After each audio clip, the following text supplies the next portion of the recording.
വിഷ്വലൊക്കെ കൊള്ളാം, കുറച്ച് ഗ്രാഫിക്സ് കുറച്ച് ചില സ്ഥലങ്ങളിൽ പ്രശ്നമുണ്ട്, പക്ഷെ കുഴപ്പമില്ല. മൊത്തത്തിൽ നോക്കുകയാണെങ്കിൽ പടം തെറ്റാം. துப்பாக்கி ரேஞ்சு லியோ ரேஞ்சுக்கு எக்ஸ்பெக்ட் பண்ணோம்னா டிசப்பாயிண்ட் ஆகும். பட் ஆஸ் யூஷுவல் அவரோட ஸ்டைல் ஆஃப் மேக்கிங்கில் ஒரு என்டர்டெய்னிங்கான ஃபிலிம், எஸ்பெஷலி கிளைமேக்ஸ் லார்ஜ் ஸ்கேலில் பயங்கரமாக பண்ணியிருந்தாங்க. அப்புறம் அந்த தலை கேமியோ இருக்குது, அது பயங்கரமாக ஒர்க் ஆகிடுச்சு. ப்ரொடக்ஷன் வேல்யூலாம் பயங்கரமாக இருந்தது, அதிலலாம் எந்த குறையுமே இல்லை. லார்ஜ் ஸ்கேல் நான் சொன்ன மாதிரி தான். கிளைமேக்ஸ் ஒரு 40 மினிட்ஸ் எல்லாமே நல்லா இருந்தது. ஃபர்ஸ்ட் ஹாஃபில் மட்டும் கொஞ்சம் ஸ்ட்ரெச்சாக இருந்தது எமோஷன்ஸ், மற்றபடி every thing is good. Okay, സ്ഥിരം കണ്ട് മറന്ന പടം തന്നെ, വലിയ മാറ്റമൊന്നും ഒരു പറയാനില്ല. വിജയമായിട്ട് കണ്ടുകൊണ്ടിരിക്കുക. കറക്റ്റ് ട്വിസ്റ്റും കാര്യങ്ങളൊക്കെ വന്നിട്ടുണ്ട്, കുറച്ച് മാസ് സീൻസൊക്കെ ഇട്ടിട്ടുണ്ട്, അതെല്ലാം ഓക്കെയാണ്. പക്ഷേ സ്ഥിരം BGM കാര്യങ്ങളൊക്കെ വെച്ച് കഴിഞ്ഞാൽ ജസ്റ്റ് ഓക്കെ. കരഞ്ഞു പോയി പടം കണ്ട്. നല്ല പടം പ്രതീക്ഷിച്ചത്രയില്ല. സെക്കൻഡ് ഹാഫ് പോരാ. സൂപ്പറായിരുന്നു, അടിപൊളി. കുഴപ്പമില്ല. കണ്ടില്ലെങ്കിൽ കയറി കാണണ്ട ബൈ, കണ്ടില്ലെങ്കിൽ കയറി കാണണ്ട. പൊളിയായിരുന്നു. കൊള്ളാം ഫസ്റ്റ് നല്ല ആക്ഷൻ സീൻസ് കൊള്ളാം, അടിപൊളിയായിട്ടുണ്ട്. ഫസ്റ്റ് ഹാഫാണ് കുറച്ചുകൂടെ നന്നായിട്ട് തോന്നുന്നത്. വരാതെ കൊള്ളാം, 3 മണിക്കൂർ പോയാൽ തന്നെ അറിഞ്ഞില്ല. സൂപ്പർ പടമാണ്. അടിപൊളി പടം, നല്ല പടം.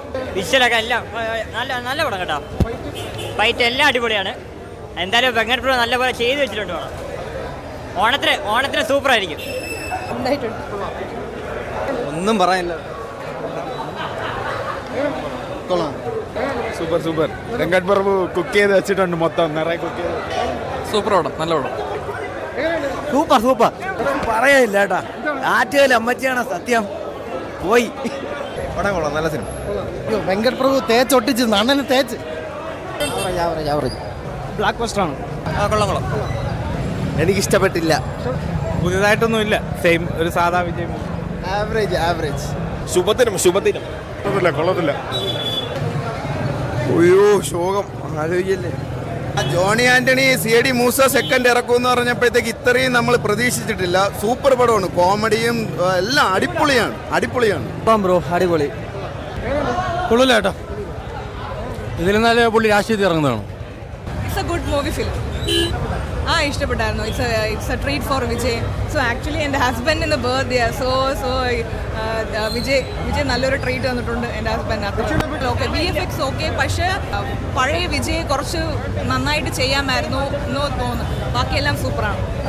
കൂടുതലായിട്ടൊന്നും ഇല്ല കാണാൻ, വിജയിന് വേണ്ടിയിട്ട് കാണാം, അത്രേ ഉള്ളൂ. അയ്യോ, VFX മാത്രമേ ഉള്ളൂ. എനിക്ക് സത്യം പറഞ്ഞാൽ ഇത് എൻ്റെ മാത്രം അഭിപ്രായം ഞാൻ പറയുകയാണ്. കഷ്ടപ്പെട്ട് ഇവിടെ വന്ന് ഈ സ്റ്റേഡിയത്തിൽ ഷൂട്ട് ചെയ്യേണ്ട ആവശ്യം എന്തായിരുന്നു എന്ന് എനിക്ക് അറിയത്തില്ല. മൈറ്റ് ബി എനിക്കതിൻ്റെ നോളജ് കുറവായതുകൊണ്ടായിരിക്കും. പക്ഷേ അത്രയും ഇവിടെ വന്ന് എഫേർട്ട് ഇടേണ്ട കാര്യമൊന്നുമില്ലായിരുന്നു. പക്ഷെ കണ്ടിരിക്കാം, വിജയുടെ ഫാനായിട്ടുള്ളവർക്ക് കണ്ടിരിക്കാം. That's it. ടോട്ടലായിട്ട് ഞാൻ പറഞ്ഞില്ലേ, നമുക്ക് കൊടുക്കുന്ന കാശിനും ടൈം സ്പെൻഡ് ചെയ്യുന്നതിനും ഇരുന്ന് കാണാം. അത് വേർത്താണോ, ഈ കൊടുത്ത ഹൈപ്പിന് അത്രയും ഉണ്ടോ എന്ന് ചോദിച്ചാൽ ഐ ഡോണ്ട് നോ. പക്ഷെ നമുക്ക് വേസ്റ്റ് ആവില്ല. വൺ ടൈം ഇരുന്ന് നമ്മളൊരു കമേഴ്ഷ്യൽ ഫിക്ഷണൽ മൂവി കാണുമ്പം അതാണല്ലോ നമ്മൾ ഉദ്ദേശിക്കുന്നത്. അങ്ങനെ വന്നിരുന്ന് കണ്ടു പോവാ, ദാറ്റ്സ് ഇറ്റ്. ഓവർ എക്സ്പെക്ടേഷനോ അതൊന്നും വേണ്ട, കാണാൻ പോവാ, ദാറ്റ്സ് ഇറ്റ്.